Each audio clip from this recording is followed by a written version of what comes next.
ਅੱਜ ਬੜੇ ਦੁੱਖ ਨਾਲ ਕਹਿਣਾ ਪੈ ਰਿਹਾ ਕਿ ਪੰਜਾਬੀ ਗੀਤਕਾਰੀ ਤੇ ਸਾਹਿਤਕਾਰੀ ਦਾ ਇੱਕ ਅਮਿੱਟ ਹਸਤਾਖਰ ਹਰਦੇਵ ਦਲਗੀਰ ਉਰਫ ਦੇਵ ਤਰੀਕੇਵਾਲਾ ਇਸ ਜਹਾਨ ਤੋਂ ਹੈ ਤੋਂ ਸੀ ਹੋ ਗਿਆ। ਬੇਸ਼ੱਕ ਉਹ ਜਿਸਮਾਨੀ ਤੌਰ ਤੇ ਸਾਡੇ ਦਰਮਿਆਨ ਨਹੀਂ ਰਹੇ, ਪਰ ਯੁਗਾਂ ਯੁਗਾਂਤਰਾਂ ਤੱਕ ਉਹਨਾਂ ਦੇ ਗੀਤ ਸਾਨੂੰ ਉਹਨਾਂ ਦੀ ਯਾਦ ਦਿਵਾਉਂਦੇ ਰਹਿਣਗੇ। ਜਦੋਂ ਕਦੇ ਵੀ ਉਹਨਾਂ ਦੇ ਗੀਤਾਂ ਦੀ ਗੱਲ ਤੁਰੇਗੀ ਤਾਂ ਸਾਡੀ ਪਹਿਲੀ ਪੀੜ੍ਹੀ, ਸਾਡੀ ਅਜੋਕੀ ਪੀੜ੍ਹੀ ਤੇ ਸਾਡੀ ਅਗਲੀ ਪੀੜ੍ਹੀ ਤੋਂ ਗਾਂਹ ਵਾਲੀਆਂ ਪੀੜ੍ਹੀਆਂ ਵੀ ਉਹਨਾਂ ਨੂੰ ਇੱਕ ਮਿੱਠੀ ਯਾਦ ਵਜੋਂ ਯਾਦ ਕਰਿਆ ਕਰਨਗੇ। ਦੁਨੀਆ ਤੇ ਸਭ ਤੋਂ ਪਵਿੱਤਰ ਸ਼ਬਦ ਹੈ ਮਾਂ। ਤੁਸੀਂ ਆਪ ਸੋਚ ਕੇ ਦੇਖੋ ਕਿ ਜਦੋਂ ਤੁਹਾਨੂੰ ਕੋਈ ਮਾਂ ਬਾਰੇ ਗੀਤ ਜਾਂ ਕੋਈ ਤੁਕ ਯਾਦ ਕਰਨ ਨੂੰ ਕਹਿੰਦਾ ਹੋਵੇ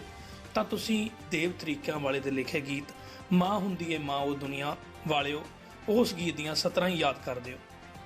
ਯਕੀਨ ਹੈ ਕਿ ਕੋਈ ਹੋਰ ਗੀਤ ਜਾਂ ਕੋਈ ਹੋਰ ਤੁਕ ਤੁਹਾਡੇ ਬੁੱਲਾਂ ਤੇ ਨਹੀਂ ਆਉਂਦੀ ਹੋਣੀ। ਹਰਦੇਵ ਦਲਗੀਰ ਉਰਫ ਦੇਵ ਤਰੀਕਿਆਂ ਵਾਲੇ ਦੀ ਕਲਮ ਦੀ ਮਹਾਨਤਾ ਇਹ ਹੈ ਕਿ ਉਹਨਾਂ ਦੇ ਗੀਤ ਲੋਕ ਗੀਤਾਂ ਦਾ ਰੂਪ ਧਾਰਨ ਕਰ ਗਏ। 2017 ਦੇ ਵਿੱਚ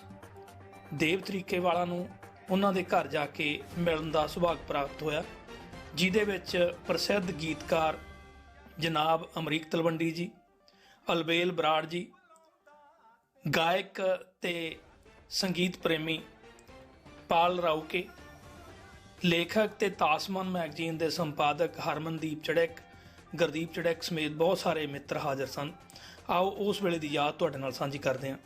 ਮਾਸੀ ਚੜ ਬੱਕੀ ਤੇ ਆਇਆ ਖੀਵੇ ਦਿੱਤੀ ਬਾਜੋਂ ਸੁਣਨ ਦਿਸਦਾ ਚਾਰ ਚਪੇਰਾ ਨੀ ਜਾ ਕਹਦੇ ਸਹਿਬਾ ਨੂੰ ਮਿਰਜ਼ਾ ਯਾਰ ਆ ਗਿਆ ਤੇਰਾ ਲੈ ਜਾਣੀ ਚੰਦਰਾ ਨੇ ਪੜ ਦੁਆ ਕੇ ਨਕਾਨੀ ਕਾਜੀ ਲੈ ਜਾਣੀ ਚੰਦਰਾ ਨੇ ਪੜ ਦੁਆ ਕੇ ਨਕਾਨੀ ਕਾਜੀ ਜੱਟ ਮਿਰਜ਼ਾ ਖਰਲਾਂ ਦਾ ਮਾਸੀ ਜਿੱਤ ਕੇ ਹਰ ਗਿਆ ਬਾਜੀ ਉਹ ਗੱਲਾਂ ਹੁਣ ਜਲਾਲ ਦੀਆਂ ਡੋਲਿਆ ਫਿਰੇ ਦੇਵ ਦਾ ਜੇਰਾ ਗੱਲਾਂ ਹੁਣ ਜਲਾਲ ਦੀਆਂ ਡੋਲਿਆ ਫਿਰੇ ਦੇਵ ਦਾ ਜੇਰਾ ਨੀ ਜਾ ਕਹਦੇ ਸਹਿਬਾ ਨੂੰ ਮਿਰਜ਼ਾ ਯਾਰ ਬੁਲਾਉਂਦਾ ਤੇਰਾ ਉਹ ਟਿੱਲੇ ਵਾਲਿਆ ਉਹ ਟਿੱਲੇ ਵਾਲਿਆ ਮਿਲਾ ਦੇ ਜੱਟੀ ਹੀਰ ਨੂੰ ਤੇਰਾ ਕਿਹੜਾ ਮੁੱਲ ਲੱਗਦਾ ਹੋ ਮੁੱਲ ਲੱਗਦਾ ਹੈ ਮੁੱਲ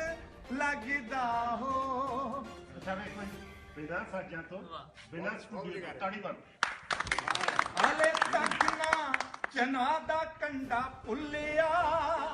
ਜਿੱਥੇ ਜੱਟੀ ਦੇ ਬੁੱਲਾਂ ਚੋਂ ਹਾਸਾ ਡੁੱਲਿਆ ਅਜੇ ਤੱਕ ਨਾ ਚਨਾ ਦਾ ਕੰਡਾ ਭੁੱਲਿਆ ਜਿੱਥੇ ਜੱਟੀ ਦੇ ਬੁੱਲਾਂ ਚੋਂ ਹਾਸਾ ਡੁੱਲਿਆ ਲੱਗੀ ਅੱਗ ਸੀ ਚਨਾ ਦੇ ਠੰਡੇ ਨੀਰ ਨੂੰ ਤੇਰਾ ਕਿਹੜਾ ਮੁੱਲ ਲੱਗਦਾ ਓਏ ਬੋਲੋ ਲੱਗਦਾ ਏ ਮੁੱਲ ਲੱਗਦਾ ਹੋ ਮੈਨੂੰ ਜੱਟੀ ਦੇ ਉਹਨਾਂ ਵੀ ਨੈਣਾ ਪੱਟਿਆ ਮੱਝਾਂ ਚਾਰੀਆਂ ਆ ਬੱਲਾ ਰੋਗ ਖੱਟਿਆ ਮੈਨੂੰ ਜੱਟੀ ਦੇ ਉਹਨਾਂ ਵੀ ਨੈਣਾ ਪੱਟਿਆ ਗੱਲਾਂ ਹੀ ਲਾ ਦਿਓ ਬੱਲਾ ਰੋਗ ਖੱਟਿਆ ਕੌਣ ਮੇਟ ਸਕੇ ਲਿਖੀ ਤਕਦੀਰ ਨੂੰ ਤੇਰਾ ਕਿਹੜਾ ਮੁੱਲ ਲੱਗਦਾ ਹੋ ਮੁੱਲ ਲੱਗਦਾ ਹੈ ਮੁੱਲ ਲੱਗਦਾ ਹੋ ਤੇਰੇ ਦਰ ਤੇ ਤਰੀਕੇ ਵਾਲਾ ਆ ਗਿਆ ਚੋਰਾ ਜੱਟੀ ਦਾ ਹੱਡਾਂ ਦੇ ਤਾਂ ਹੀ ਖਾ ਗਿਆ ਤੇਰੇ ਦਰ ਤੇ ਤਰੀਕੇ ਵਾਲਾ ਆ ਗਿਆ ਚੋਰਾ ਜੱਟੀ ਦਾ ਹੱਡਾਂ ਦੇ ਤਾਂ ਹੀ ਖਾ ਗਿਆ ਜੋਗ ਤੇਰਾ ਪਊ ਜੋਗੀਆ ਅਖੀਰ ਨੂੰ ਤੇਰਾ ਕਿਹੜਾ ਮੁੱਲ ਲੱਗਦਾ ਹੈ ਮੁੱਲ ਲੱਗਦਾ ਹੈ ਮੁੱਲ ਲੱਗਦਾ ਹੋ ਪਹਿਲੀ ਵਾਰੀ ਜਦੋਂ ਜੇਠ ਲੈਣ ਆਇਆ ਮੈਨੂੰ ਸ਼ਬਦ ਸ਼ੁਰੂ ਇੱਧਰ ਹੋ ਗਿਆ ਨਾ ਪਹਿਲੀ ਵਾਰੀ ਜਦੋਂ ਜੇਠ ਲੈਣ ਆਇਆ ਮੈਨੂੰ ਲੈਣ ਆਇਆ ਕੀ ਦੱਸਾਂ मैं तैनू की समझावां तैनू मैनू समझ कोई ना आवे किसे दे नाल नहीं तोरनी मुंडा आवे तन संग ले जावे किसे दे नाल नहीं तोरनी हाय नी उत्तों बाटियां दा जोर बेबे बड़ी सी बमार उत्तों बाटियां दा जोर बेबे बड़ी सी बमार ताइयों कलिया सी भाई नू मैं करके तैयार है कलिया सी जेठ तेरा करके तैयार फिर पौंदड़ी बड़ी पर जाई नी घरे चल कट्टू रड़का बड़े भाई ना गयो ना दस आई नी घरे चल कट्टू रड़का जेठ ठेके उत्तों आया दारू नाल रजिया